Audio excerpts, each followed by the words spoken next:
Voilà, on le commence avec un fait un peu fréquent que la justice condamne une ancienne garde des Sceaux. Il s'agit de Rachida Dati, reconnue coupable aujourd'hui de diffamation envers l'écrivain Marek Alter et son épouse Clara, créatrice du Mur de la Paix sur le Champ de Mars. Elle devra verser 4 000 € de dommages et intérêts pour les avoir traités de menteurs.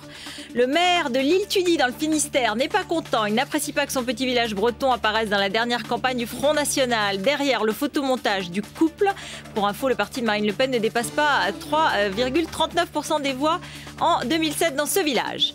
On poursuit ce feuilleton politique avec le coup de gueule de Gérard Collomb dans Le Parisien sur l'accord vert-PS. Pour le maire de Lyon, pas question de plier devant les Khmers verts. Il dénonce aussi la négociation sur les circonscriptions et la qualifie de massacre pour les partisans de Hollande par les amis de Martine Aubry. Où était Eva Joly pendant sa mini-retraite? Le Figaro a retrouvé sa trace dimanche soir. Elle s'était tout simplement rendue dans un cinéma parisien pour voir le film de George Clooney, Les Marches du pouvoir. Un film qui évoque les coups bas en politique. Était-ce un hasard? C'est pas sûr.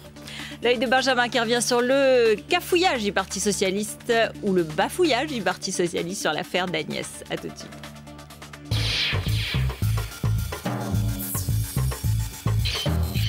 Cette affaire ne serve pas, comme on l'a vu trop souvent dans le passé, à l'instrumentalisation d'un fait divers.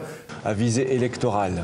Oui, c'était la consigne du PS, ne pas exploiter la mort tragique de la petite Agnès. Une consigne tellement bien appliquée que certains socialistes, eux, ne se sont pas gênés pour accuser un peu vite la droite d'instrumentalisation. Je dénonce l'instrumentalisation a priori et a posteriori de la droite. Oui, donc a posteriori, enfin a priori, hier pour les socialistes, l'heure était à la retenue. Avec une justification qui sonnait pourtant comme un argument politique. Car personne n'a le monopole de la compassion. Enfin, si à les entendre, les socialistes ont évité l'instrumentalisation, ils ont surtout évité la clarté sur les réponses à apporter face à ce type de fait divers. Entre la porte-parole de la campagne de François Hollande et le monsieur justice du candidat socialiste qui menait hier une conférence à deux voix, le moins que l'on puisse dire, c'est que l'on a eu affaire à deux visions discordantes. 3 lois ont été votées depuis 2007, 6 lois depuis 2002. La politique qu'ils ont mis en place n'a pas marché. Les dernières lois votées ne sont pas toutes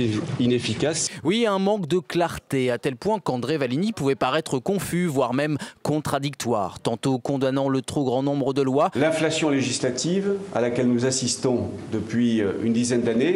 Tantôt proposant de légiférer. Et donc, si nécessaire, notamment concernant la délinquance sexuelle, notamment celle des mineurs, avoir peut-être une législation spécifique. À croire qu'il serait utile au plus vite que François Hollande demande à son monsieur justice de préciser ma réponse.